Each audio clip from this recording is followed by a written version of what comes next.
Me llamo Alfredo Torres. Tengo 71 años. Y si estás escuchando esto, déjame contarte lo que pasó aquel domingo de agosto, cuando mi propio hijo me dijo que ya no tenía lugar en su vida. Dímelo tú, ¿has sentido alguna vez cómo el suelo se abre bajo tus pies mientras estás parado en tu propia cocina? Era un domingo por la tarde, el 27 de agosto de 2023. El calor de la Ciudad de México se colaba por las ventanas de mi casa en Coyoacán. Esa casa que compré en 1985, cuando todavía creía que las familias se mantenían unidas por algo más que conveniencia. Estaba cortando jitomates para la salsa, ya sabes. Esa salsa verde que mi esposa María me enseñó a hacer antes de que el Señor se la llevara hace 8 años. El cuchillo se deslizaba suave sobre la tabla de madera. Esa misma tabla que María había usado durante 30 años. Javier estaba sentado en la mesa de la cocina, mi hijo de 43 años, con su teléfono en las manos como siempre. Ni siquiera levantó la vista cuando me habló. «Eres una carga, papá. Necesitamos espacio». Así, sin más, como si estuviera pidiendo que le pasara la sal.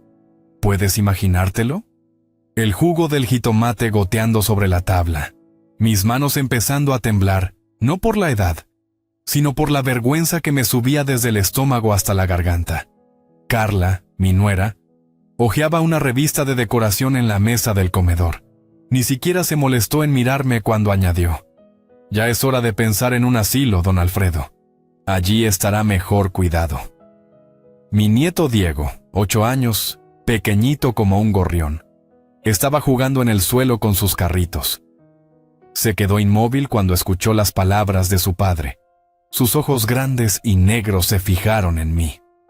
Ese niño, Dios mío, ese niño entendió antes que yo lo que estaba pasando. Javier soltó una risa corta, seca como el viento del desierto. «Ya cumpliste tu tiempo, papá, ya viviste lo tuyo». Y yo sentí como las paredes de mi propia casa, esas paredes que había pintado con mis propias manos, se volvían extrañas, ajenas, como si ya no me pertenecieran en sus ojos. ¿Sabes lo que se siente cuando tu propio hijo te dice que eres un estorbo? Es como si alguien te arrancara el corazón y lo pisoteara. Pero tú sigues de pie, respirando, fingiendo que no duele. El cuchillo se me resbaló de las manos y cayó sobre la tabla con un ruido sordo. El jugo del jitomate se extendía como sangre sobre la madera. Me acuerdo de cuando Javier tenía 8 años. La misma edad que Diego ahora. Se había caído de su bicicleta en la calle de Francisco Sosa. Se había raspado la rodilla y vino corriendo a casa llorando. «Papá, me duele mucho», me decía agarrándose de mi pantalón. Yo lo alcé en brazos, lo llevé al baño, le limpié la herida con agua tibia, le puse mercurocromo y una curita con dibujos de Superman.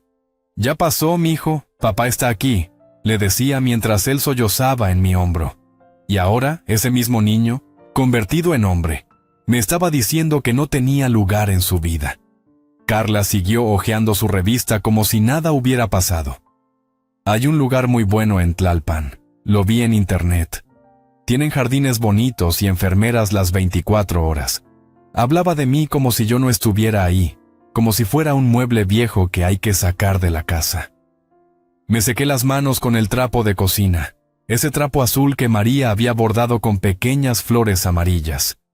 Mis dedos temblaban un poco, pero no de vejez, sino de algo que no sabía si era tristeza o rabia.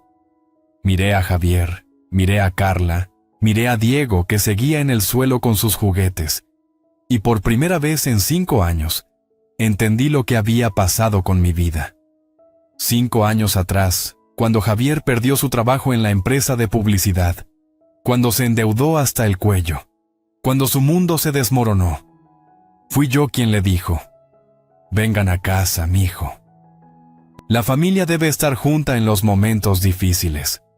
Los recibí con los brazos abiertos en esta casa de Coyoacán, esta casa de 4 recámaras con su patio trasero lleno de bugambilias y su cocina amplia donde María solía hacer las mejores enchiladas del barrio. «No se preocupen por nada», les dije entonces. «Esta es su casa también.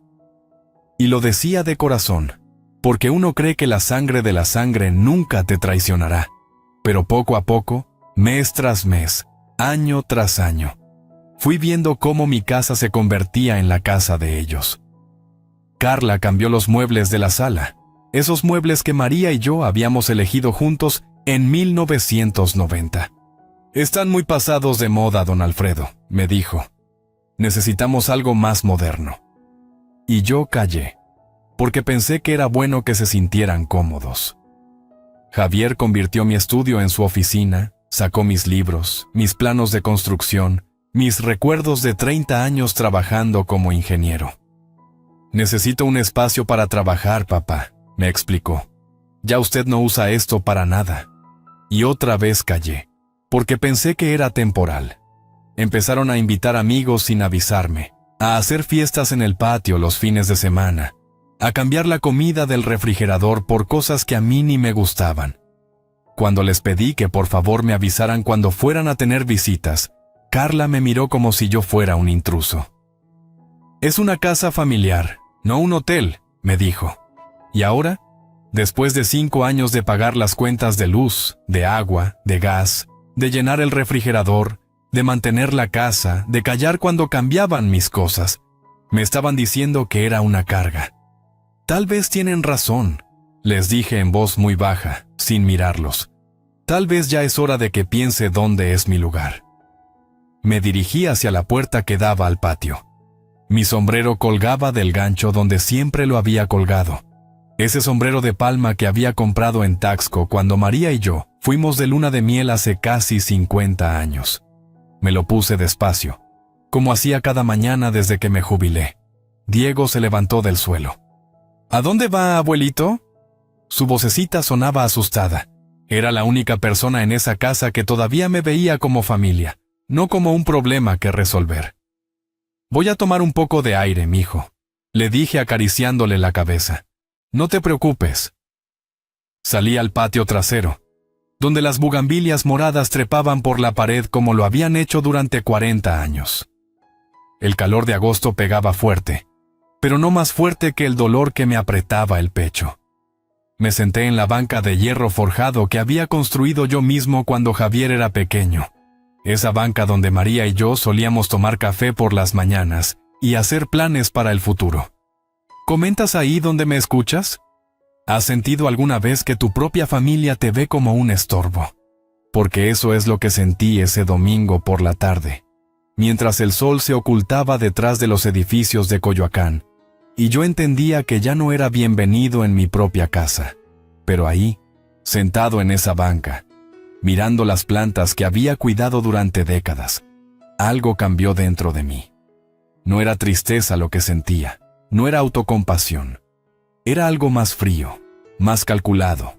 Era la certeza de que en 72 horas, Javier y Carla iban a aprender qué significa realmente perder el suelo bajo los pies. Porque verás, ellos creían que yo era solo un viejo que les estorbaba. No sabían que Alfredo Torres había sido ingeniero civil durante 30 años, que había construido puentes y edificios, que sabía cómo hacer planos y también cómo destruir estructuras. No sabían que tenía documentos, que tenía dinero ahorrado, que tenía contactos. No sabían que cuando uno construye una vida durante 71 años, aprende también cómo protegerla. La puerta del patio se cerró suave detrás de mí cuando salí, pero se cerró definitiva. Nadie me siguió. Nadie se asomó a ver si estaba bien. Nadie. Y mientras caminaba por las calles de Coyoacán, por esas calles que conocía de memoria, donde había vivido casi 40 años, donde había criado a mi hijo, donde había enterrado a mi esposa, pensé en lo que iba a pasar en los próximos 3 días. Porque si hay algo que aprendes después de 71 años de vida, es que las acciones tienen consecuencias. Y que a veces, la mejor manera de enseñar respeto es mostrar lo que se pierde cuando no se tiene. Esa noche no pude dormir. Me quedé acostado en mi cama, esa cama matrimonial donde María y yo habíamos compartido 38 años de vida, mirando el techo que necesitaba una mano de pintura desde hacía 2 años. Las palabras de Javier se repetían en mi cabeza como un disco rayado. Eres una carga, papá. Y yo ahí, contando las grietas del techo, repasando en mi mente cada peso que había gastado en ellos, cada sacrificio que había hecho, cada pedacito de mi alma que había entregado creyendo que construía un hogar. ¿Sabes cuánto cuesta mantener una familia que no es tuya? Dímelo, porque yo lo sé al centavo. 8,000 pesos mensuales en promedio para la luz, el agua, el gas. 12,000 pesos más cada mes en el súper, comprando esas cosas que a Carla le gustaban. Yogures caros, cereales importados, carnes que yo ni conocía. Diego en el Colegio Americano de Coyoacán. 35,000 pesos anuales de colegiatura, porque el niño merece la mejor educación, según su madre. Me levanté de la cama a las 3 de la madrugada y fui a mi closet. Saqué la caja de zapatos donde guardaba los recibos. Esos papeles amarillentos que María siempre me decía que guardara por si acaso. Ah, María, si vieras en lo que se convirtió tú, por si acaso. Me senté en el borde de la cama con la caja en las piernas y empecé a sumar. 1,000,000 de pesos, tal vez más, en estos 5 años. 1,000,000 de pesos de un hombre de 71 años que creyó que el amor se demuestra abriendo la cartera. Pero no era solo el dinero, ¿verdad? Era todo lo demás. Era ver cómo mi casa, pedacito a pedacito, se convertía en la casa de ellos. Cerré los ojos y me acordé del día que compré esta casa. Era marzo de 1985. Yo tenía 33 años y acababa de ser promovido a ingeniero jefe en construcciones del Valle. El licenciado Hernández me enseñó 3 casas ese sábado por la mañana, pero cuando vimos esta, en la calle de Fernández Leal, María se quedó parada en la entrada con esa sonrisa que ponía cuando algo la emocionaba de verdad. «Esta es, Alfredo», me dijo tomándome del brazo. «Aquí vamos a criar a nuestros hijos, aquí vamos a envejecer juntos». La casa costaba 400,000 pesos, una fortuna para nosotros entonces, pero yo había estado ahorrando desde que nos casamos. «Señor Torres», me dijo el licenciado Hernández, «esta es una inversión para toda la vida. Coyoacán se va a valorizar mucho en los próximos años». Tenía razón. Ahora vale 8,5 millones, según la tasación que me dieron el año pasado. Pero en aquel marzo de 85, lo que importaba no era el valor, era el sueño. María quería un patio grande para las plantas, una cocina amplia para hacer las comidas familiares, cuartos suficientes para los hijos que íbamos a tener. Javier nació en octubre de ese mismo año. Lo trajimos del hospital a esta casa cuando tenía 3 días de nacido, envuelto en una mantita azul que la mamá de María había tejido. Lo recuerdo tan pequeñito en mis brazos, con sus ojitos cerrados y sus manitas como pétalos de rosa. «Ya tienes tu casa, mijito», le susurré mientras María dormía. «Aquí vas a crecer, aquí vas a ser feliz». Y fue feliz, Dios mío. ¿Cómo fue feliz? Recuerdo cuando tenía 4 años y me ayudaba en el jardín. «Papá, enséñame a usar el martillo», me decía, y yo le conseguí un martillito chiquito para que golpeara los clavos sin lastimarse. Construimos juntos una casita para el perro. Bueno, yo la construí, y él me pasaba los clavos y se sentía el hombre más importante del mundo. «Mira, mami, yo ayudé a hacer esto», le gritaba a María cuando ella salía con 2 vasos de agua de Jamaica. Y María se reía, nos tomaba fotos con esa cámara Kodak que tanto le gustaba. «Mis 2 hombres trabajando», decía, «mis 2 arquitectos». Los sábados por la mañana pintábamos el cerco del patio trasero. Javier se manchaba más él que la pared, pero ¿qué importaba? «El trabajo en equipo», le decía yo. «Una familia trabaja junta, mijo. Así se construyen las cosas que duran». Y él asentía muy serio, con su overol manchado de pintura blanca y su gorra de los Pumas que le quedaba grande. Cuando cumplió 8 años, le hice un cuarto en el 2º piso, su propio espacio. Compramos pintura azul, su color favorito, y él mismo escogió dónde iba su cama, dónde su escritorio, dónde iba a poner sus juguetes. «Este es mi cuarto para siempre, ¿verdad, papá?», Me preguntó esa noche, acostado en su cama nueva. Para siempre, mijo, le prometí. Esta es tu casa para toda la vida. ¿Entiendes la ironía? El mismo cuarto donde él durmió durante 15 años, donde hice sus tareas conmigo, donde lloró cuando su primer amor lo dejó en la preparatoria. Ese mismo cuarto ahora era el que Carla había convertido en su espacio de relajación, lleno de velas aromáticas y cojines que costaban más que mi pensión de una semana. María murió un martes de noviembre, hace 8 años. Cáncer de páncreas. 6 meses desde el diagnóstico hasta el final. Los últimos días, cuando ya no podía levantarse de la cama, me tomó de la mano y me dijo: Alfredo, prométeme que esta casa siempre va a ser un nido familiar, que Javier y nuestros nietos siempre van a tener aquí su lugar. Te lo prometo, mi amor, le dije besándole la frente. Esta casa siempre va a ser nuestro refugio familiar. Pero María no sabía lo que iba a pasar. No sabía que su hijo iba a ver mi generosidad como debilidad, mi amor como obligación. Cuando Javier perdió el trabajo en 2018, llegó a casa un jueves por la tarde con los ojos rojos y las manos temblando. Papá, me corrieron. No tengo cómo pagar la renta del departamento. No tengo cómo mantener a mi familia. Carla estaba embarazada de Diego entonces. Se veía tan asustada, tan vulnerable. Vengan acá, les dije sin dudarlo. Esta casa es grande, aquí hay espacio para todos. La familia se apoya en las crisis. Carla me abrazó llorando. Me dijo: Gracias, don Alfredo. Usted es un ángel. Javier me apretó la mano y me prometió que era temporal, que en 6 meses máximo ya estarían de pie otra vez. 6 meses se volvieron un año se volvieron 2, 2 se volvieron 5. Y en algún momento dejó de ser temporal y se volvió permanente. Pero no solo se quedaron, se adueñaron. Primero fue la sala. Carla llegó un día con un camión lleno de muebles nuevos. Don Alfredo, estos muebles están muy viejos, muy fuera de moda. Necesitamos algo más actual. Los muebles que María y yo habíamos comprado en Polanco, aquellos donde habíamos visto crecer a Javier, donde habíamos recibido a sus amigos, donde habíamos celebrado cumpleaños y navidades, terminaron en una bodega de Tlalpan. ¿Y qué va a pasar con el sillón de María?, le pregunté.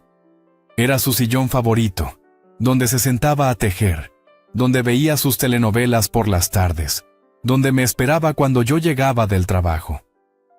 Ay, don Alfredo, ese sillón está muy deshilachado. Mejor lo donamos a alguna iglesia, me respondió Carla sin ni siquiera mirarlo. Doné el sillón de mi esposa muerta a la iglesia de San Juan Bautista. El padre Miguel me dijo que se lo iban a dar a una familia necesitada. Al menos va a servir a alguien que lo aprecie, pensé. Pero todas las noches, durante meses, buscaba con la mirada ese sillón en la sala, y encontraba el sofá gris de piel que Carla había escogido, moderno y frío como un hospital. Después fue mi estudio. Ese cuarto había sido mi santuario durante 20 años. Ahí tenía mis libros de ingeniería, mis planos, las fotos de los edificios que había construido, mi escritorio de cedro donde hacía las cuentas de la casa, donde escribía cartas, donde a veces me sentaba simplemente a recordar. «Papá, necesito un espacio para trabajar desde casa», me dijo Javier un sábado por la mañana. «Ya usted no usa este cuarto para nada importante». ¿Nada importante? Ahí estaban 30 años de mi carrera profesional. Ahí estaban las fotos del puente de Xochimilco que ayudé a diseñar, del edificio de oficinas en Santa Fe donde trabajé como supervisor, de la escuela primaria en Iztapalapa que construimos en 1996. Pero Javier ya había empezado a sacar mis cosas. «No se preocupe, papá, voy a poner todo en el cuarto de arriba». El cuarto de arriba era un rincón oscuro donde guardábamos cosas que no usábamos. Mis recibos de reconocimiento, mis diplomas, mis fotografías de trabajo, todo terminó en cajas polvorientas, mientras Javier convertía mi estudio en su oficina moderna, con computadora nueva, impresora láser y una silla ergonómica que costó más que mi sueldo de 3 meses cuando empecé a trabajar. ¿Comprendes lo que significa ver cómo tu propia vida se va desdibujando en tu propia casa? Es como ser borrado lentamente, como si alguien pasara un borrador sobre tu existencia, día tras día, hasta que ya no queda nada de ti en el lugar donde construiste tu historia. Pero lo peor no fueron los muebles ni el estudio. Lo peor fueron las fiestas. Empezaron como reuniones pequeñas, según Carla. Solo unos amigos, don Alfredo, para que Javier pueda hacer contactos profesionales. Pero las reuniones pequeñas se volvieron fiestas hasta las 2 de la madrugada, con música que hacía temblar las paredes, con extraños fumando en el patio donde María había cultivado sus rosas, con parejas besándose en los rincones de mi casa. ¿Podrían avisarme cuando vayan a tener visitas? Les pedí una mañana, después de encontrar botellas de cerveza vacías en el jardín y colillas de cigarro aplastadas sobre las plantas de María. Es que me gusta saber quién viene a casa. Carla me miró como si yo fuera un portero entrometido. Don Alfredo, esta es una casa familiar, no un hotel. No podemos estar pidiendo permiso para vivir nuestra vida social. ¿Nuestra vida social? ¿En mi casa? Con mi dinero pagando la luz que gastaban, el agua que consumían, la cerveza que se tomaban. Una noche me desperté porque había ruido en la cocina. Eran las 11 de la noche y había voces desconocidas. Bajé en pijama y encontré a 6 personas que no conocía, cocinando en mi estufa, usando mis platos, tomando cerveza de mi refrigerador. ¿Y usted quién es?, me preguntó una muchacha con el pelo pintado de verde. Es el papá de Javier, le respondió otro. Vive aquí. Vivo aquí, como si fuera un inquilino en mi propia casa. Javier llegó de la sala riéndose con una cerveza en la mano. «Papá, ¿qué hace levantado? Ya duérmase, nosotros vamos a limpiar después». Pero no limpiaron. Al día siguiente encontré grasa pegada en la estufa, trastes sucios en el fregadero y una quemadura de cigarro en la mesa de la cocina. Esa mesa donde María y yo habíamos desayunado durante 25 años. ¿Me dices si entiendes lo que se siente ser un fantasma en tu propia vida? Porque eso era yo, un fantasma que pagaba las cuentas. Diego nació en mi casa. Carla entró en trabajo de parto un domingo de julio. Y como el tráfico estaba terrible, no llegamos al hospital a tiempo. La partera llegó y mi nieto nació en el cuarto que había sido de Javier, sobre la cama donde mi hijo había dormido durante 15 años. Fue hermoso y terrible a la vez, porque cuando tomé a Diego en mis brazos por primera vez, pensé, este sí va a quererme siempre. Este sí va a ser mi familia de verdad.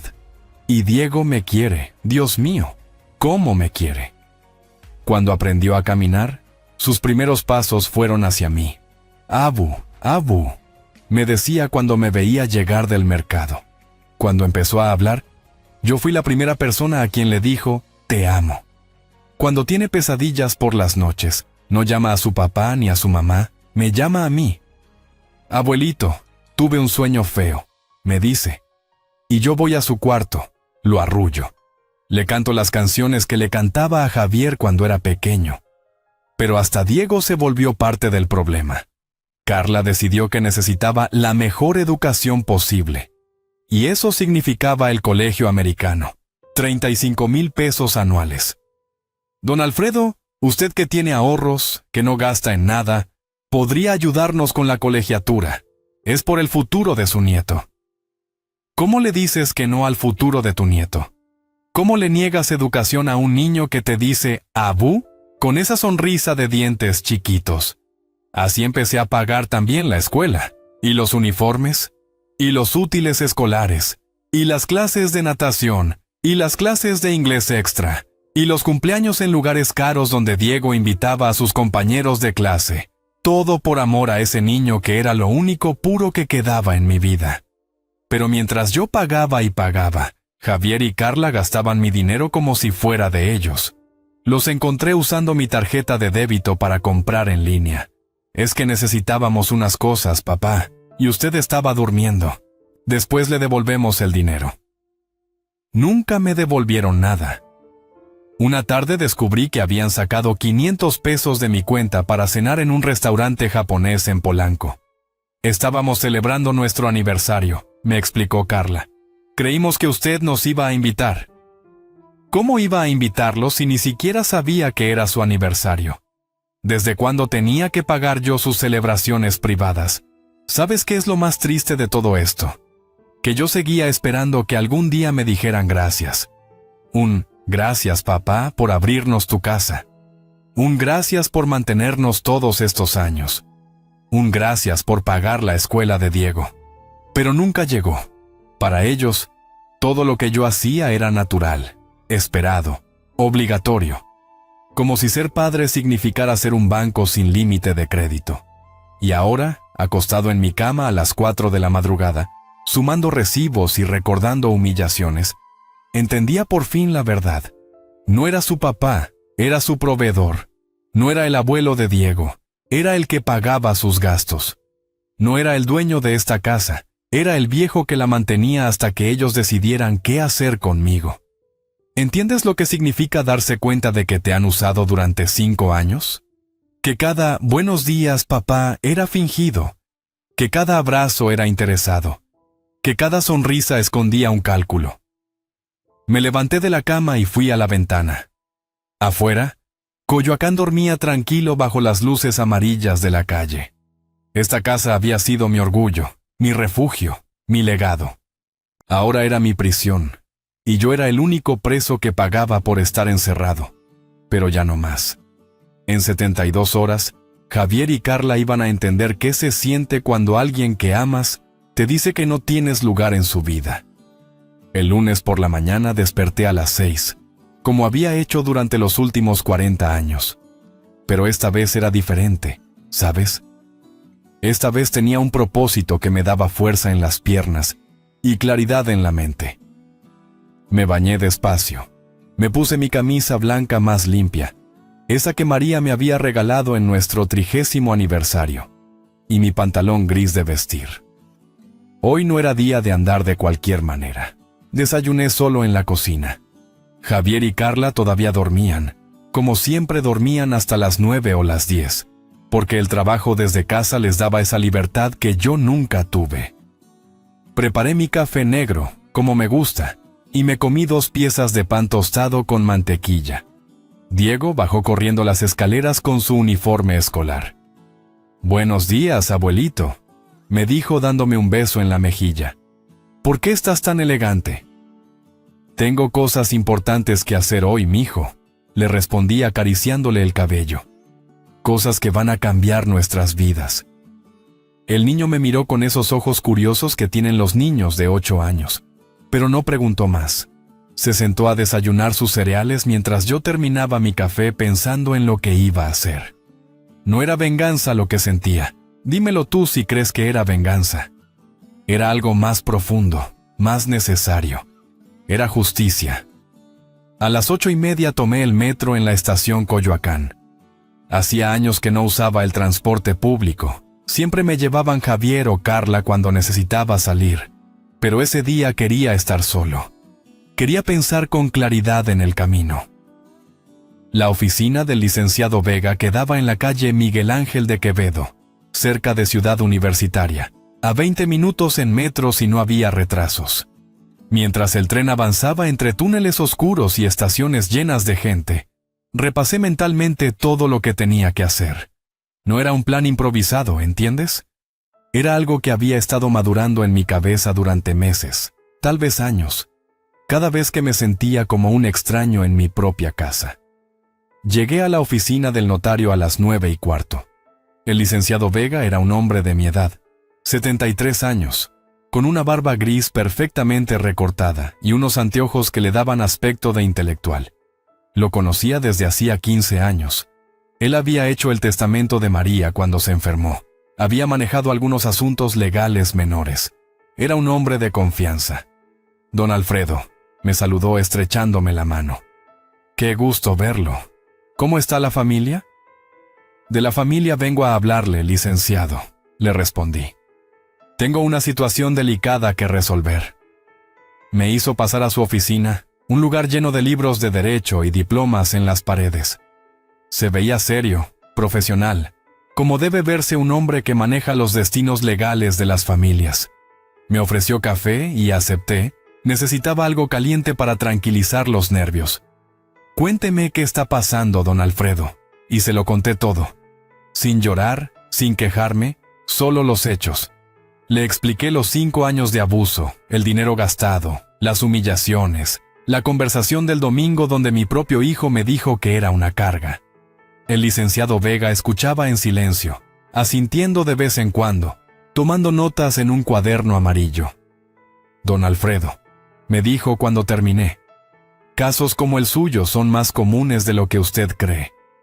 Los hijos a veces olvidan el respeto que se debe a los padres, especialmente cuando hay dinero y propiedades de por medio. Saqué de mi portafolio todos los documentos que había traído. La escritura de la casa, original, fechada el 15 de marzo de 1985, donde aparecía claramente que Alfredo Torres Hernández era el único propietario del inmueble ubicado en calle Fernández Leal, número 47, Colonia Coyoacán. El avalúo más reciente, de noviembre del año pasado, 8.500.000 pesos. Una fortuna para cualquiera, pero especialmente para un hijo que había olvidado el valor del respeto. Esta casa la compré cuando Javier tenía 3 meses de nacido, le expliqué al notario. La pagué con mi trabajo, con mi sudor, con las ganas de darle a mi familia una vida digna. María y yo vivimos aquí 38 años. Criamos a nuestro hijo. Hicimos de estas paredes un hogar. Después le mostré los estados de cuenta de mi cuenta de ahorros en Bancomer. 1.200.000 pesos. Acumulados durante 30 años de trabajo como ingeniero. Más la pensión que había estado recibiendo durante los últimos 6 años. Dinero que había ahorrado centavo por centavo. Sacrificando gustos, vacaciones, caprichos. Siempre pensando en dejarle algo seguro a mi familia. Y este es el testamento de mi esposa María, le dije mostrándole el documento. Aquí establece claramente que todos sus bienes pasan a mi nombre. La mitad de la casa que le correspondía legalmente, sus ahorros, sus joyas, todo es mío ahora. El licenciado Vega revisó cada papel con cuidado, con la minuciosidad de un hombre que ha visto familias destrozarse por herencias mal manejadas. Todos los documentos están en orden, don Alfredo. Usted es el propietario absoluto de todos estos bienes. ¿Qué es exactamente lo que quiere hacer? Quiero proteger a mi nieto Diego, le dije mirándolo directo a los ojos. Y quiero que mi hijo aprenda que las acciones tienen consecuencias. Le expliqué mi plan. Quería crear un fideicomiso irrevocable, donde todos mis bienes pasaran a nombre de Diego, pero con acceso solo cuando cumpliera 25 años. Hasta entonces, yo mantendría el derecho absoluto de habitación y administración de la casa. Javier quedaría completamente excluido de la herencia. ¿Está usted seguro de esto, don Alfredo? Es una decisión irreversible. Una vez firmado el fideicomiso, no se puede cambiar, ni siquiera si usted se arrepiente más adelante. Estoy completamente seguro, licenciado. Mi hijo me dijo que soy una carga, que no tengo lugar en su vida. Bueno, pues ahora va a descubrir qué se siente vivir sin el lugar que yo le di. El doctor Vega se recargó en su silla, quitándose los anteojos para limpiarlos despacio. Don Alfredo, en 40 años de ejercer como notario he visto muchos casos similares. Hijos que abusan de la generosidad de sus padres, que confunden el amor con una obligación de mantenerlos toda la vida. Usted está haciendo lo correcto al poner límites. Me explicó los detalles legales del fideicomiso. Una vez establecido, Diego sería el único beneficiario de todos mis bienes, pero bajo la administración del banco hasta cumplir 25 años. Yo mantendría el derecho vitalicio de vivir en la casa, y nadie, absolutamente nadie, podría sacarme de ahí contra mi voluntad. Si yo moría antes de que Diego cumpliera 25, la administración pasaría completamente al banco hasta que el niño tuviera edad legal para heredar. ¿Y qué pasa si Javier trata de impugnar el fideicomiso? Puede intentarlo, pero no tiene bases legales.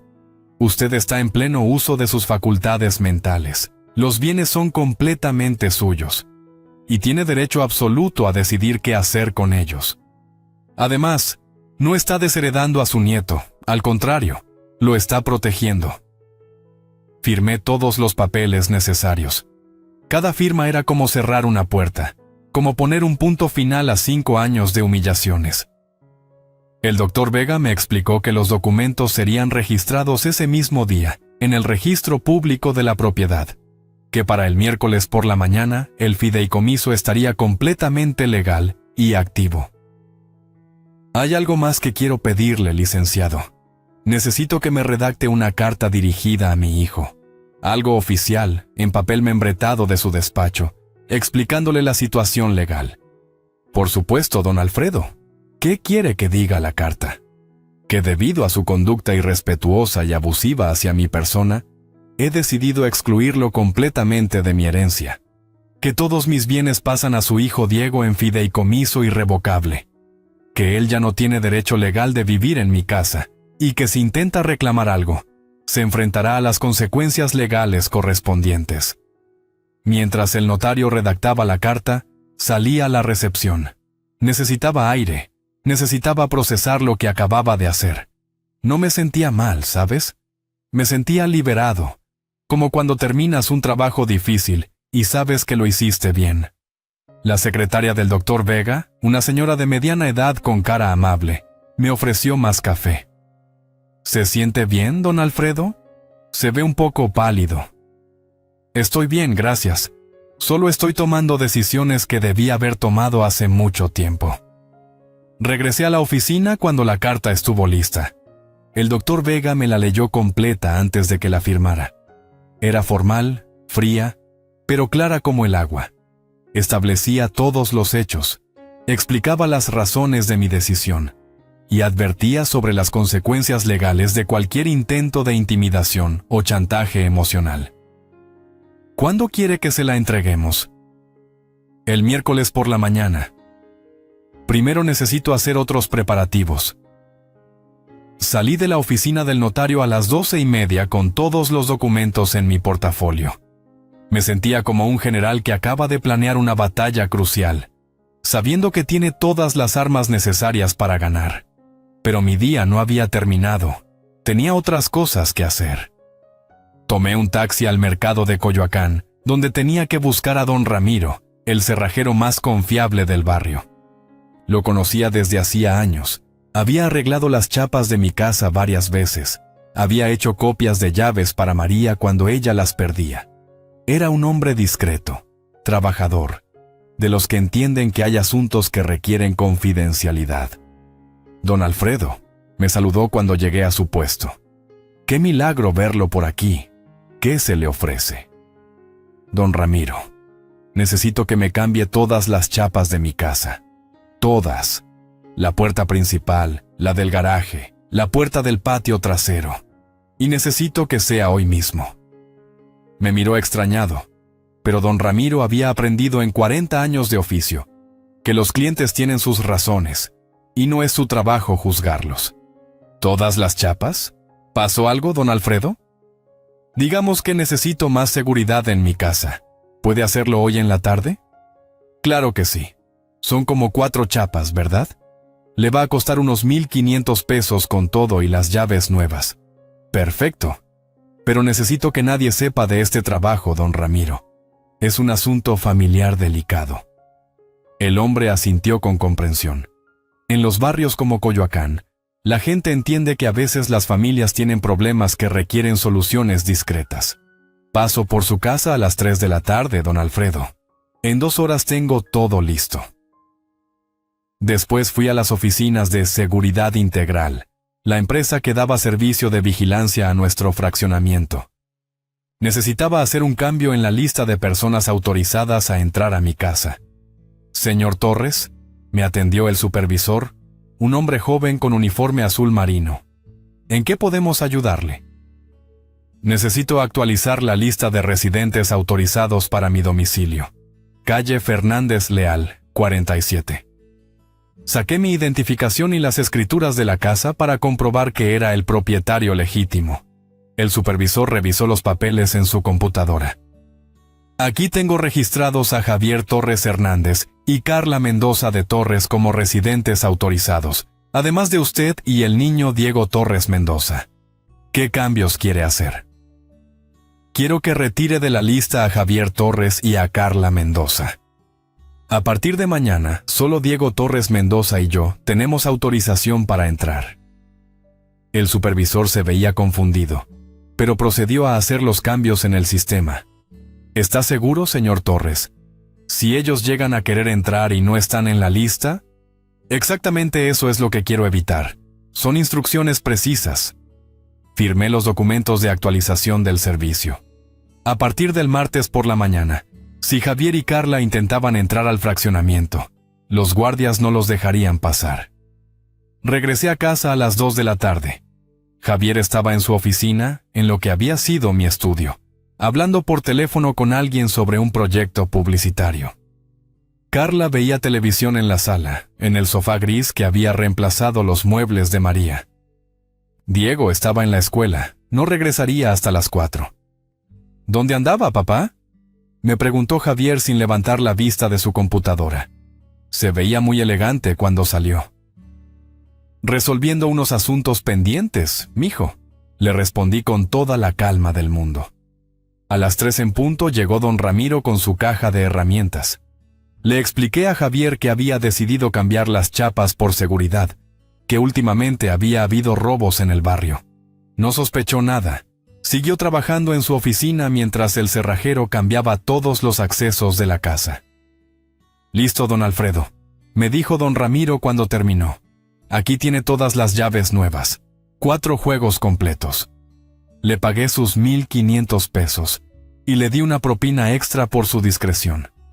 «Recuerde, don Ramiro, este trabajo queda entre usted y yo». «Por supuesto, don Alfredo. Para eso estamos». Esa noche cené tranquilo, viendo a Diego hacer su tarea en la mesa de la cocina, mientras Javier y Carla veían una película en la sala. Todo parecía normal, como cualquier otra noche familiar. Pero yo sabía que era la última noche que íbamos a estar todos juntos en esta casa. Me acosté temprano, pero no pude dormir. No por nervios, sino por la expectación. Era como la noche antes de Navidad cuando era niño. Esa sensación de saber que al día siguiente todo iba a ser diferente, mejor. ¿Comprendes lo que se siente tener por fin las herramientas para recuperar tu dignidad? No era odio lo que sentía hacia Javier, era algo más profundo.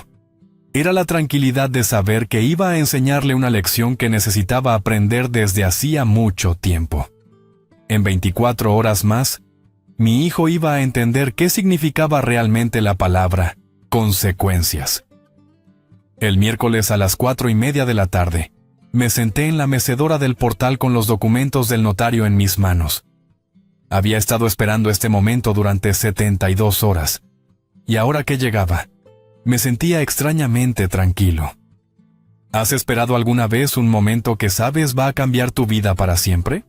Así me sentía yo, como un juez que está a punto de dictar una sentencia justa después de años de injusticia.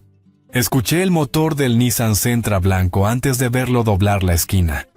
Ese carro del 2018 que Javier había comprado cuando consiguió un trabajo temporal, pero que yo había terminado pagando cuando él se quedó sin dinero para las mensualidades.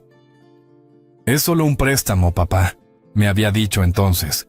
«En 6 meses te devuelvo todo». Nunca me devolvió ni un peso, pero el carro siguió en mi cochera, usando mi gasolina, con mi dinero pagando el seguro. Carla se bajó del asiento del copiloto cargando bolsas del centro comercial Plaza Coyoacán.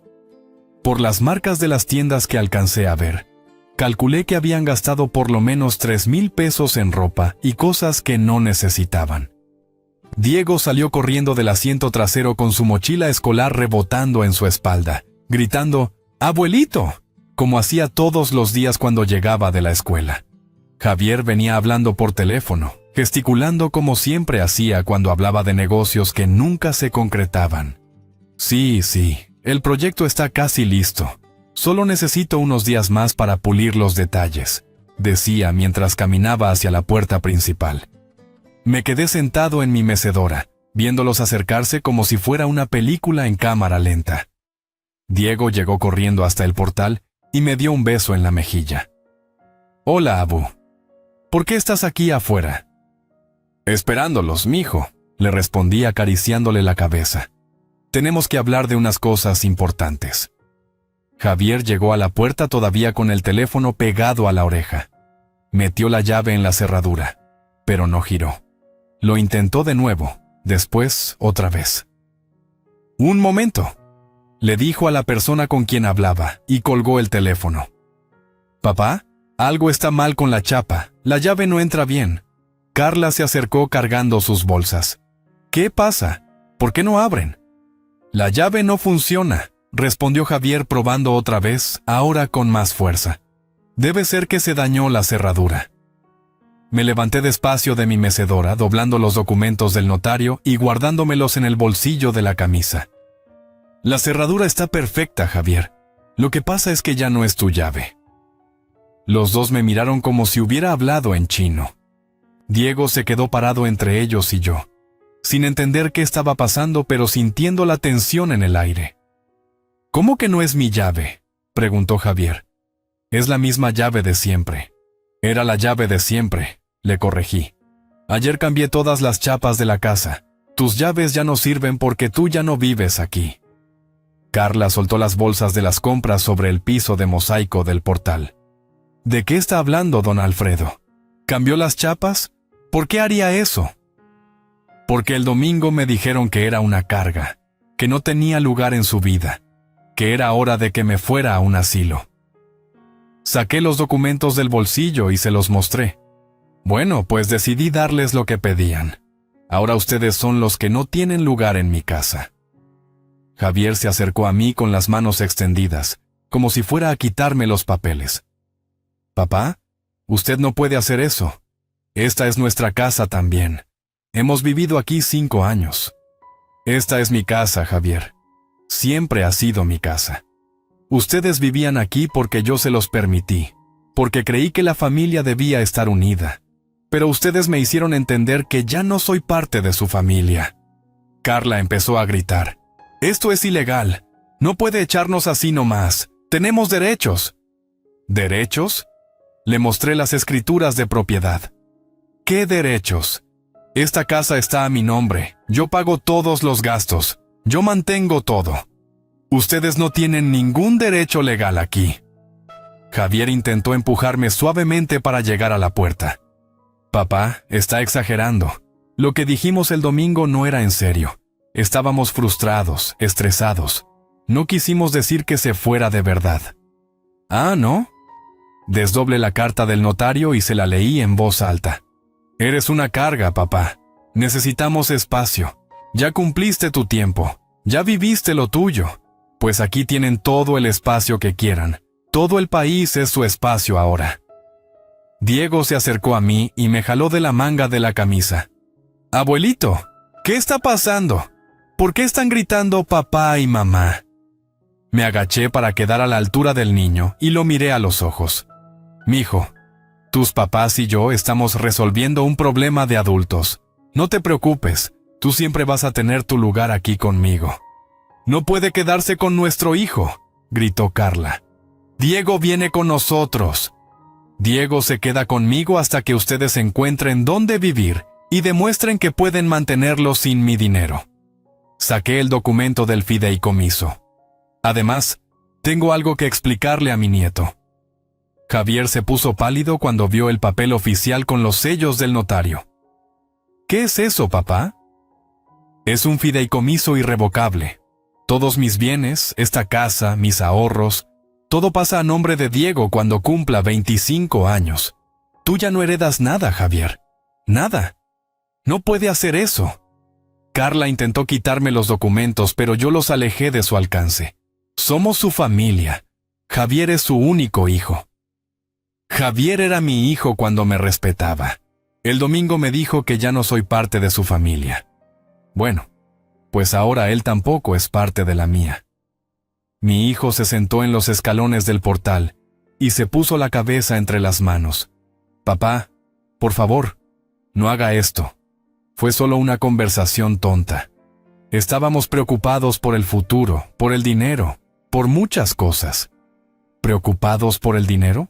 Me reí sin ganas. ¿Mi dinero? Porque todo el dinero que han gastado estos 5 años ha sido mío. La comida, la luz, el gas, la escuela de Diego, su ropa, sus salidas, sus caprichos. Todo mío. En ese momento escuché la sirena de la patrulla acercándose por la calle. Había llamado a la policía esa mañana para explicarles la situación y pedirles que vinieran a las 5 de la tarde, por si había problemas. ¿Llamó a la policía?, preguntó Javier levantándose de los escalones. ¿Llamó a la policía contra su propia familia?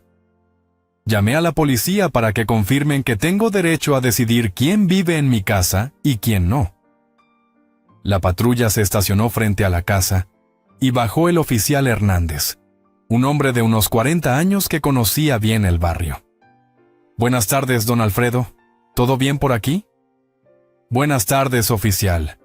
Tengo una situación familiar que necesito que usted confirme legalmente. Le mostré al policía todos los documentos, las escrituras de la casa, el fideicomiso, la carta del notario explicando la situación. El oficial Hernández los revisó con cuidado mientras Javier y Carla esperaban nerviosos. Señor Torres, me dijo el policía, según estos documentos, usted es el único propietario legal de esta casa y tiene derecho absoluto a decidir quién puede vivir aquí. Pero hemos vivido aquí 5 años, gritó Carla. Esto es nuestro hogar también. El oficial la miró con paciencia profesional. Señora, el hecho de que hayan vivido aquí no les da derechos de propiedad. Don Alfredo puede pedirles que se vayan cuando quiera, siempre y cuando les dé un tiempo razonable para sacar sus cosas. ¿Cuánto tiempo es razonable?, preguntó Javier con la voz quebrada. Legalmente, con 24 horas es suficiente, respondió el oficial. Pero don Alfredo me dijo que les va a dar hasta el viernes para que saquen todas sus pertenencias. Me acerqué a la puerta de mi casa y la abrí con mi llave nueva. Diego, ven acá, mijo. Vamos adentro. El niño me siguió sin decir nada, pero volteó a ver a sus padres con cara de confusión. ¿Papá y mamá no vienen? Papá y mamá van a buscar una casa nueva para ustedes, le expliqué cerrando la puerta detrás de nosotros. Mientras tanto, tú te quedas conmigo.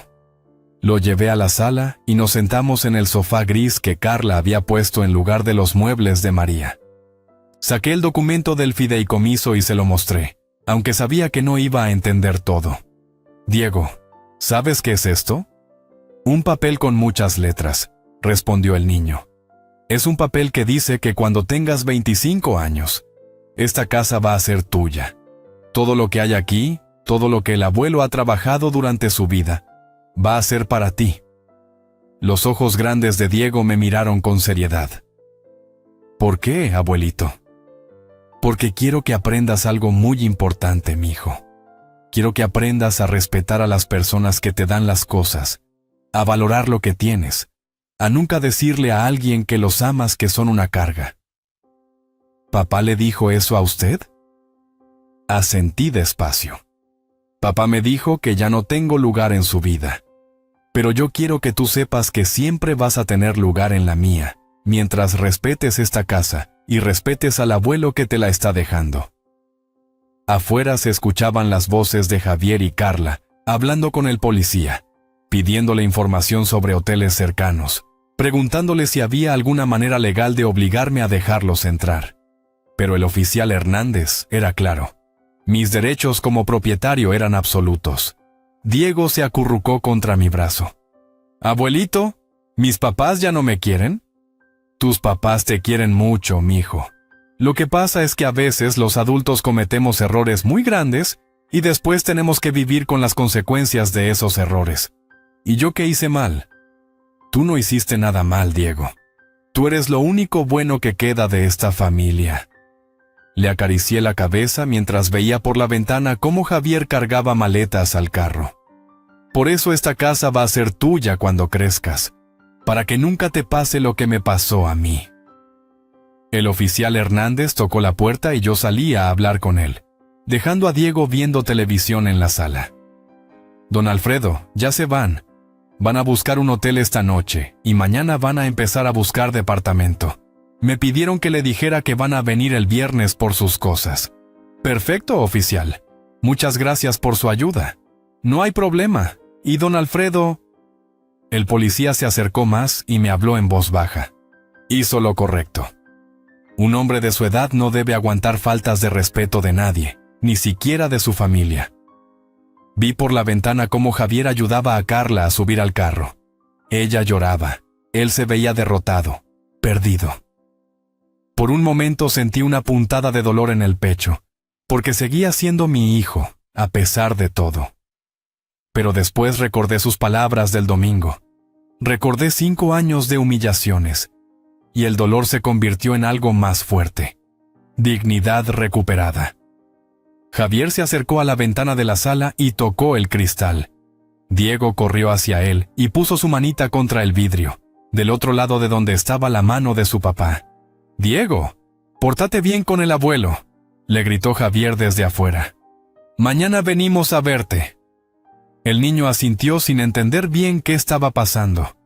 Yo me acerqué a la ventana y miré a mi hijo a los ojos. No había rabia en mi mirada, ni triunfo. Solo la tranquilidad de un hombre que por fin había puesto las cosas en su lugar. «Cuando quieras regresar a ser parte de esta familia de verdad», le dije desde mi lado del cristal. «No a ser un huésped que se cree dueño. Vas a saber dónde encontrarme». Javier asintió con los ojos llenos de lágrimas y se alejó de la ventana. El Nissan Sentra arrancó y se perdió por la calle Fernández Leal, llevándose 5 años de errores y dejando atrás la posibilidad de un nuevo comienzo. Diego y yo cenamos solos esa noche, por primera vez en 5 años. Preparé quesadillas de flor de calabaza, como me había enseñado María, y el niño me ayudó a poner la mesa. La casa se sentía diferente, más silenciosa, pero también más nuestra. «¿Mañana van a regresar papá y mamá?», me preguntó Diego mientras comía. «Van a venir a visitarte, mijo, pero ya no van a vivir aquí con nosotros». «¿Está bien que me sienta triste?». «Está perfectamente bien, Diego. Es normal sentirse triste cuando cambian las cosas, pero también está bien proteger tu dignidad y la dignidad de tu familia». Esa noche, cuando acosté a mi nieto en su cama, me dijo: «Abuelito, ¿usted cree que hice algo malo para que papá y mamá se fueran?». «No, mijo. Los adultos a veces tomamos decisiones que lastiman a otros adultos. Y los niños no tienen la culpa de eso. Tu papá y tu mamá se fueron porque necesitaban aprender una lección muy importante sobre el respeto». Me dormí esa noche en mi propia casa, sintiendo por primera vez en 5 años que era realmente mía otra vez. No era venganza lo que había hecho, ¿me entiendes? Era justicia. Era enseñarle a mi hijo que las palabras tienen peso, que las acciones tienen consecuencias, y que el amor verdadero a veces requiere límites duros pero necesarios. 3 meses después, noviembre del 2023, mi casa volvió a ser lo que siempre debió haber sido. Un hogar lleno de respeto y tranquilidad. ¿Sabes cómo se siente despertar cada mañana sabiendo que nadie va a tratarte como un estorbo en tu propia casa? Es como respirar aire limpio después de años respirando humo. Diego se adaptó más rápido de lo que pensé. Los niños son sabios. Más sabios que nosotros, los adultos, muchas veces. Al principio preguntaba por sus papás todos los días, pero poco a poco entendió que las cosas habían cambiado, y que ese cambio no necesariamente era malo. Los martes y jueves por la tarde, le enseñó a cocinar. Empezamos con los chiles rellenos, esa receta que María me enseñó cuando éramos novios, y que ella había aprendido de su mamá, mi suegra Esperanza. «Mira, mijo», le digo mientras asamos los chiles poblanos en el comal. Así lo hacía tu abuela María. Primero se tuestan bien, después se meten en una bolsa de plástico para que suden y se les quite fácil la piel. Diego se para en un banquito al lado de la estufa, muy serio, como si estuviera aprendiendo los secretos del universo. ¿Por qué sudan los chiles, abuelito? Y yo le explico sobre el vapor, sobre el calor, sobre cómo algunas cosas necesitan sudar para desprenderse de lo que las lastima. Sin darme cuenta, le estoy enseñando más que cocina. Tu abuela María hacía los mejores chiles rellenos de todo Coyoacán, le cuento mientras batimos los huevos para el capeado. La gente venía de otros barrios nomás a probar su sazón. Decía que el secreto estaba en poner amor en cada ingrediente. ¿Y usted le pone amor, abuelito? Todo el amor que tengo, mijo. Todo el amor que tengo. Por las noches, después de la cena, jugamos ajedrez en la mesa del comedor. Le estoy enseñando poco a poco, empezando con los movimientos básicos. El rey es la pieza más importante, le explico moviendo la pieza de madera entre mis dedos. Pero también es la más vulnerable. Por eso todas las otras piezas tienen que protegerlo. ¿Cómo los papás protegen a los hijos? Exactamente, mijo. Y como los hijos deben respetar a los papás que los protegen. Diego mueve su peón 2 casillas hacia adelante, muy concentrado. Está aprendiendo que cada movimiento tiene consecuencias, que hay que pensar antes de actuar. Son lecciones que van más allá del tablero, ¿entiendes? Los fines de semana leemos juntos libros sobre la historia de Coyoacán. Le cuento cómo este barrio era un pueblo separado de la Ciudad de México cuando yo era joven, cómo las calles de piedra han visto pasar siglos de historia. Aquí vivieron Diego Rivera y Frida Kahlo. Le explico mostrándole las fotos en los libros. Aquí Hernán Cortés tuvo su casa. Esta tierra tiene memoria, Diego. Y ahora tú eres parte de esa memoria. El niño absorbe las historias como una esponja. Me hace preguntas que a veces no sé cómo responder. ¿Los aztecas también jugaban ajedrez, abuelito? ¿Frida Kahlo sabía hacer chiles rellenos? Y yo trato de contestar lo mejor que puedo, porque cada pregunta suya es una oportunidad de enseñarle algo sobre el mundo. Javier llama todos los miércoles por la tarde. Siempre a la misma hora, siempre con la misma voz quebrada. Papá, ¿cómo está Diego? ¿Podemos hablar? Al principio yo contestaba seco, todavía dolido por sus palabras del domingo de agosto. Pero poco a poco he aprendido que mi enojo no ayuda a nadie, especialmente no a mi nieto. Diego está bien, le digo. Está aprendiendo muchas cosas, está creciendo. Papá, perdóname, perdónanos. No sabíamos lo que estábamos diciendo. Carla y yo hemos hablado mucho y entendemos que nos equivocamos. Pero Carla se fue a las 3 semanas de haberse mudado al departamento en Narvarte. Javier me lo contó en una de sus llamadas, con la voz rota como vidrio pisado. Se llevó la mitad de las cosas y me dijo que ya no quería seguir luchando por una relación que no tenía futuro. Sin mi casa, sin mi dinero sosteniendo su vida cómoda, Javier dejó de ser interesante para ella.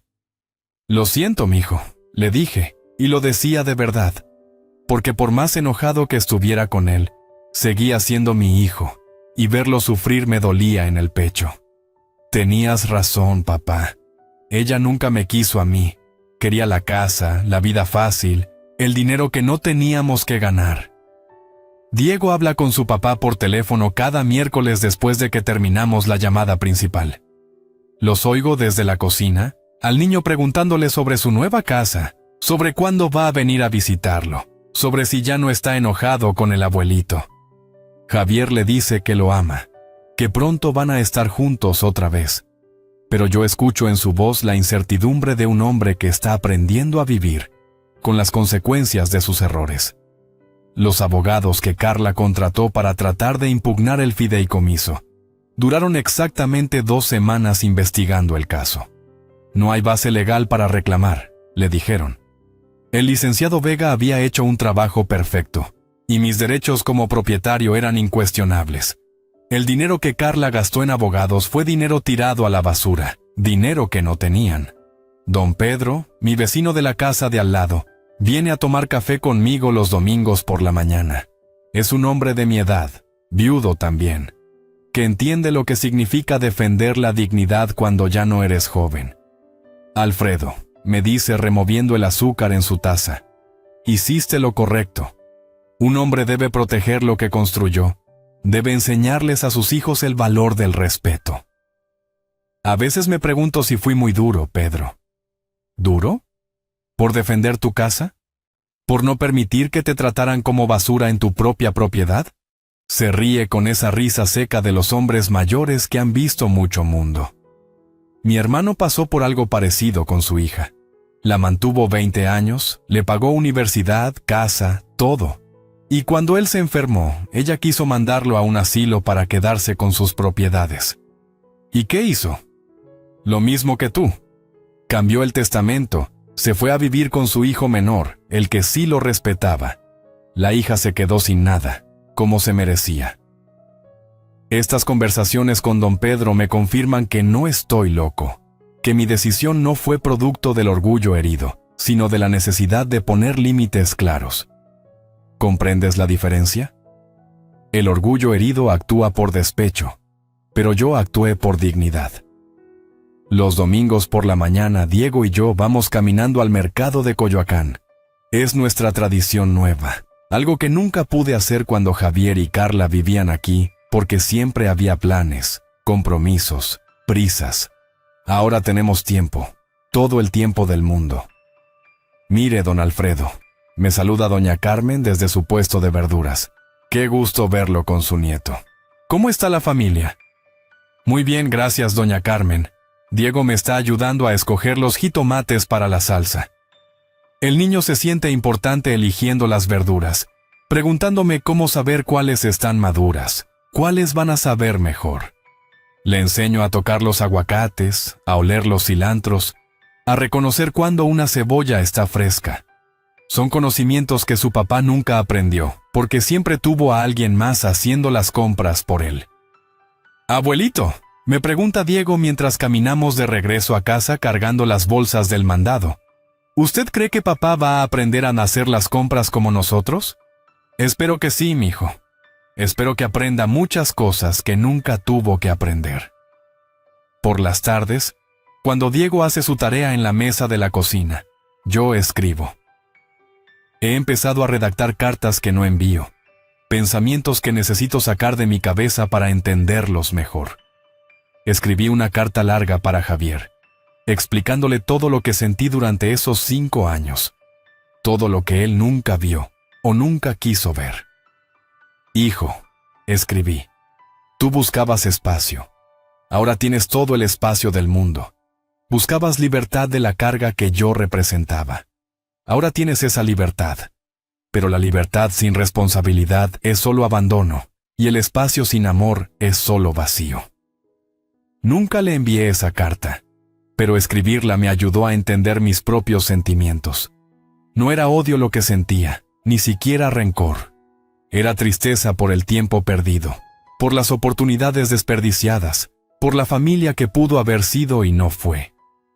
Una tarde, mientras Diego jugaba en el patio con sus carritos, me senté en la banca que había construido 40 años atrás y sentí algo que no había sentido en mucho tiempo.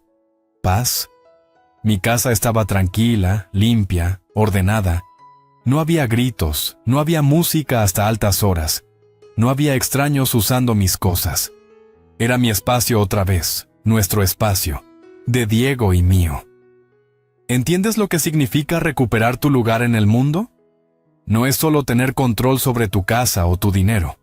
Es sentir que tus decisiones importan, que tu palabra tiene peso, que tu vida tiene valor más allá de lo que puedas dar a otros. Diego se acercó a la banca con un carrito rojo en las manos. «Abuelito, ¿está triste?» «No, mijo, estoy pensando». «¿En qué piensa?» «En que a veces las cosas tienen que romperse para poder arreglarse de la manera correcta». El niño se subió a la banca a mi lado y se recargó contra mi brazo. Como cuando se me rompió mi juguete favorito y usted lo arregló mejor que como estaba antes. Exactamente como eso, Diego. Exactamente como eso. He aprendido que la familia no son las paredes que te rodean, sino el respeto y el amor que existe dentro de esas paredes. Diego y yo somos familia porque nos cuidamos, Nos respetamos. Construimos algo juntos todos los días. Javier y yo podremos volver a ser familia algún día, pero solo cuando él entienda que el amor verdadero incluye respeto, responsabilidad y reconocimiento del valor de los demás. Las noches son silenciosas ahora. Después de acostar a Diego, me siento en la sala con un libro o simplemente miro por la ventana las calles tranquilas de Coyoacán. No extraño el ruido, no extraño el caos. Extraño a mi hijo, al hombre que creí que era, pero no extraño la vida que estábamos viviendo. ¿Sabes qué es lo más extraño de todo esto? Que me siento más joven ahora, a los 71 años, viviendo solo con mi nieto, de lo que me sentía hace 3 meses manteniendo a una familia que me veía como una obligación. La juventud no está en los años que tienes, sino en la dignidad con la que los vives. Diego se está convirtiendo en un niño diferente, más reflexivo, más agradecido. Ve cómo trabajo para mantener la casa, cómo cuido las plantas del jardín, cómo administro el dinero con cuidado. Está aprendiendo que las cosas cuestan esfuerzo, que el respeto se gana, que la familia se construye día a día con pequeños actos de amor y consideración. Si Javier quiere regresar algún día, no será a vivir gratis en mi casa. Será a ser parte de una familia de verdad, donde cada quien aporta lo que puede, donde se respeta al que da y se agradece al que recibe. Será a ser padre de Diego y hijo mío, no huésped de mi generosidad. La puerta está abierta para esa conversación, pero las condiciones van a ser muy diferentes, porque algunas lecciones solo se aprenden cuando duelen, y el dolor de Javier apenas está empezando a enseñarle lo que mi amor nunca pudo. Una vez más por acá, huevón. Una noche más por acá, muchachos, con ustedes. Qué bueno verlos por acá. Aplausos. No lo merecemos, no lo merecemos. Después de un día tan berraco, huevón. Después de un día tan agitado. Aquí estamos. Invictos. Me gustó esto. ¿Cómo vamos, parceros? Buenas noches, háblamelo de Ledán. ¿Todo bien o qué? ¿Cómo estás, parcerito? Háblamelo, Pirlo. Pirlo 420 en la casa. ¿Cómo va, hermano? ¿Cómo va todo? ¿Cómo va todo, mi socio? ¿Qué es lo que es? ¿Cuál es la movida, parce? Papi, está lloviendo bien rico. Es la última... Yo creo que es la última lluvia de primavera, weón. No, bueno, lluvia de primavera. De hecho, principios de lluvia de primavera. Parcero, la verdad que hoy estoy muy bien, weón. A pesar de que casi no cuento la historia hoy, weón. Papi, me parto la cabeza. Literalmente. Papi, estaba moviendo unas cosas, me caí el camión, weón. Me di como una vuelta para atrás, papi. Y había una piedrota, marica. Por suerte que la cabeza no me cayó ahí, parce. Pero sí me alcancé a doblar ¿cómo se llama eso? El tobillo, marica. Vamos una vez más por acá, weón. Una noche más por acá, muchachos, con ustedes. Qué bueno verlos por acá. Aplausos. No lo merecemos, no lo merecemos. Después de un día tan berraco, weón. Después de un día tan agitado. Aquí estamos. Invictos. Me gustó esto. ¿Cómo vamos, parceros? Buenas noches, háblamelo de Ledán. ¿Todo bien o qué? ¿Cómo estás, parcerito? Háblamelo, Pirlo. Pirlo 420 en la casa. ¿Cómo va, hermano? ¿Cómo va todo? ¿Cómo va todo, mi socio? ¿Qué es lo que es? ¿Cuál es la movida, parce? Papi, está lloviendo bien rico. Es la última... Yo creo que es la última lluvia de primavera, weón. No, bueno, lluvia de primavera. De hecho, principios de lluvia de primavera. Parcero, la verdad que hoy estoy muy bien, weón. A pesar de que casi no cuento la historia hoy, weón. Papi, me parto la cabeza. Literalmente. Papi, estaba moviendo unas cosas, me caí el camión, weón, me di como una vuelta para atrás, papi. Y había una piedrota, marica. Por suerte que la cabeza no me cayó ahí, parce, pero sí me alcancé a doblar ¿cómo se llama eso? El tobillo, marica. Vamos una vez más por acá, weón. Una noche más por acá, muchachos, con ustedes. Qué bueno verlos por acá. Aplausos. No lo merecemos, no lo merecemos. Después de un día tan berraco, weón. Después de un día tan agitado. Aquí estamos. Invictos. Me gustó esto. ¿Cómo vamos, parceros? Buenas noches, háblamelo de Ledán. ¿Todo bien o qué? ¿Cómo estás, parcerito? Háblamelo, Pirlo. Pirlo 420 en la casa. ¿Cómo va, hermano? ¿Cómo va todo? ¿Cómo va todo, mi socio? ¿Qué es lo que es? ¿Cuál es la movida, parce? Papi, está lloviendo bien rico. Es la última. Yo creo que es la última lluvia de primavera, weón. No, bueno, lluvia de primavera. De hecho, principios de lluvia de primavera. Parcero, la verdad que hoy estoy muy bien, weón. A pesar de que casi no cuento la historia hoy, weón. Papi, cae y me parto la cabeza. Literalmente. Papi, estaba moviendo unas cosas, me caí el camión, weón. Me di como una vuelta para atrás, papi. Y había una piedrota, marica. Por suerte que la cabeza no me cayó ahí, parce. Pero sí me alcancé a doblar ¿cómo se llama eso? El tobillo, marica. Estamos una vez más por acá, huevón. Una noche más por acá, muchachos, con ustedes. Qué bueno verlos por acá. Aplausos. No lo merecemos, no lo merecemos. Después de un día tan berraco, huevón. Después de un día tan agitado. Aquí estamos. Invictos. Me gustó esto. ¿Cómo vamos, parceros? Buenas noches, háblamelo de Ledán. ¿Todo bien o qué? ¿Cómo estás, parcerito? Háblamelo, Pirlo. Pirlo 420 en la casa. ¿Cómo va, hermano? ¿Cómo va todo? ¿Cómo va todo, mi socio? ¿Qué es lo que es? ¿Cuál es la movida, parce? Papi, está lloviendo bien rico. Es la última. Yo creo que es la última lluvia de primavera, weón. No, bueno, lluvia de primavera. De hecho, principios de lluvia de primavera. Parcero, la verdad que hoy estoy muy bien, weón. A pesar de que casi no cuento la historia hoy, weón. Papi, cae y me parto la cabeza. Literalmente. Papi, estaba moviendo unas cosas, me caí el camión, weón. Me di como una vuelta para atrás, papi. Y había una piedrota, marica. Por suerte que la cabeza no me cayó ahí, parce. Pero sí me alcancé a doblar ¿cómo se llama eso? El tobillo, marica. Estamos una vez más por acá, weón. Una noche más por acá, muchachos, con ustedes. Qué bueno verlos por acá. Aplausos. No lo merecemos, no lo merecemos. Después de un día tan berraco, weón. Después de un día tan agitado. Aquí estamos. Invictos. Me gustó esto. ¿Cómo vamos, parceros? Buenas noches, háblamelo de Ledán. ¿Todo bien o qué? ¿Cómo estás, parcerito? Háblamelo, Pirlo. Pirlo 420 en la casa. ¿Cómo va, hermano? ¿Cómo va todo? ¿Cómo va todo, mi socio? ¿Qué es lo que es? ¿Cuál es la movida, parce? Papi, está lloviendo bien rico. Es la última. Yo creo que es la última lluvia de primavera, weón. No, bueno, lluvia de primavera. De hecho, principios de lluvia de primavera. Parcero, la verdad que hoy estoy muy bien, weón. A pesar de que casi no cuento la historia hoy, weón. Papi, cae y me parto la cabeza. Literalmente. Papi, estaba moviendo unas cosas, me caí el camión, weón. Me di como una vuelta para atrás, papi. Y había una piedrota, marica. Por suerte que la cabeza no me cayó ahí, parce. Pero sí me alcancé a doblar ¿cómo se llama eso? El tobillo, marica. Estamos una vez más por acá, weón. Una noche más por acá, muchachos, con ustedes. Qué bueno verlos por acá. Aplausos. No lo merecemos, no lo merecemos. Después de un día tan berraco, weón. Después de un día tan agitado. Aquí estamos. Invictos. Me gustó esto.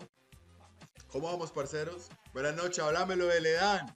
¿Todo bien o qué? ¿Cómo estás, parcerito? Háblamelo, Pirlo. Pirlo 420 en la casa. ¿Cómo va, hermano? ¿Cómo va todo?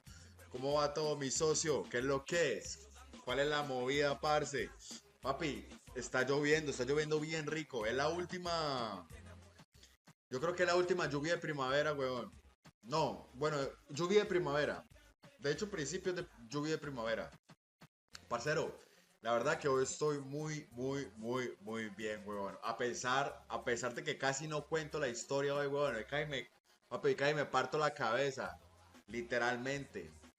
Papi, estaba moviendo unas cosas, me caí el camión, weón. Me di como una vuelta para atrás, papi. Y había una piedrota, marica. Por suerte que la cabeza no me cayó ahí, parce. Pero sí me alcancé a doblar ¿cómo se llama eso? El tobillo, marica. Estamos una vez más por acá, weón. Una noche más por acá, muchachos, con ustedes. Qué bueno verlos por acá. Aplausos. No lo merecemos, no lo merecemos. Después de un día tan berraco, weón. Después de un día tan agitado. Aquí estamos. Invictus. Me gustó esto. ¿Cómo vamos, parceros? Buenas noches, háblamelo de Ledan.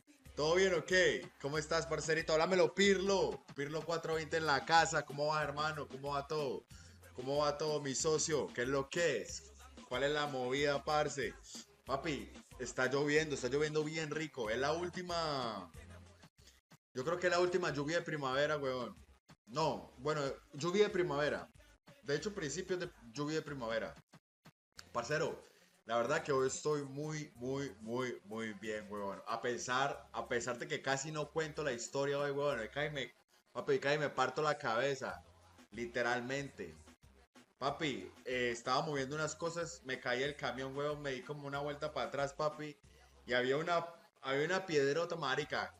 Por suerte que la cabeza no me cayó ahí, parce, pero sí me alcancé a doblar ¿cómo se llama eso? El tobillo, marica. Estamos una vez más por acá, huevón.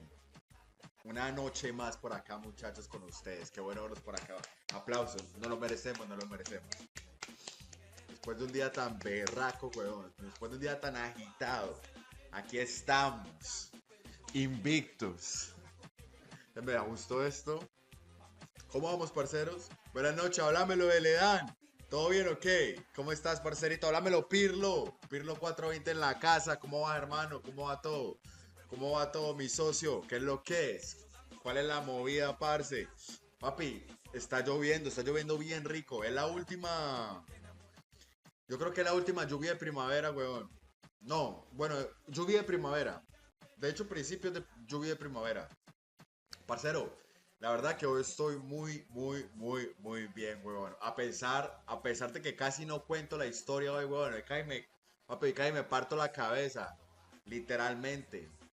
Papi, estaba moviendo unas cosas, me caí el camión, weón, me di como una vuelta para atrás, papi.